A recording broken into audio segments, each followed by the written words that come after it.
Mathrubhumi news, Mathrubhumi की आवाज, मातृभूमि के लिए। સુરતના મોટા વરછા વિસ્તારમાં આવેલ સુખ વિલાસ ફાર્મ ખાતે સગર સમાજ દ્વારા તૃતીય સમૂહલગ્ન સમારોહનું આયોજન કરવામાં આવ્યું હતું।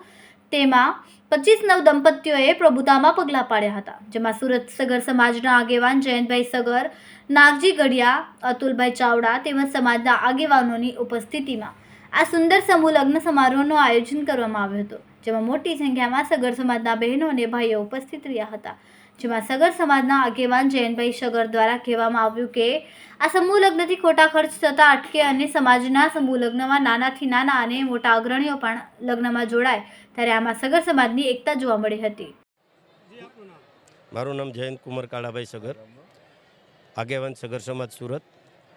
આજરોજ અમારા જ્ઞાતિના સમસ્ત સગર સમાજ સુરત વિભાગના તમામ ગુજરાતની અંદર રહેતા સગરો વતી એક ભવ્યથી ભવ્ય સમૂહ લગ્નનું આયોજન કરેલું છે।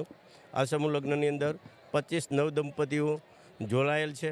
આ સમૂહ લગ્ન એક એવા સમૂહ લગ્ન છે કે જેની અંદર એક પણ રૂપિયા ફી દીકરી પાસે કે દીકરા પાસે લેવામાં આવતી નથી અને અઢળક રકમનું અમે દીકરીઓને કરિયાવર આપીએ છીએ।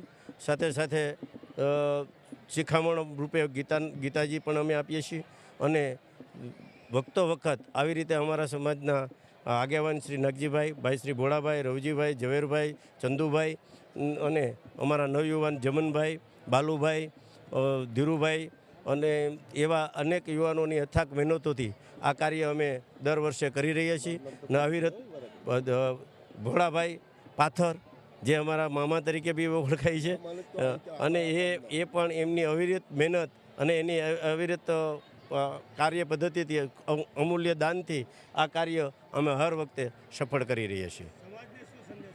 સમાજને સંદેશો આપ્યો, એક સમાજ એક રહેશે, નેક રહેશે તો સમાજના અનેક કાર્યો, કોઈ પણ વિટંબણાઓ સમાજમાં આવશે નહીં અને સમાજ ગમે તેવા કાર્યોને સિદ્ધ કરી શકશે। ગમે તે ક્ષેત્ર હોય, શૈક્ષણિક ક્ષેત્ર હોય, સામાજિક ક્ષેત્ર હોય, રાજકીય ક્ષેત્ર હોય, જ્યારે સમાજની એકતા હોય ત્યારે જ બધું શક્ય છે। એ આ અમે બતાવવા માગીએ છીએ। ખૂબ જ ટૂંકા સમયમાં માતૃભૂમિ ન્યૂઝ OTT પ્લેટફોર્મ અને મેગા સિટીમાં કેબલ નેટવર્ક સાથે જોડાઈ જશે, તો જોતા રહો માતૃભૂમિ ન્યૂઝ।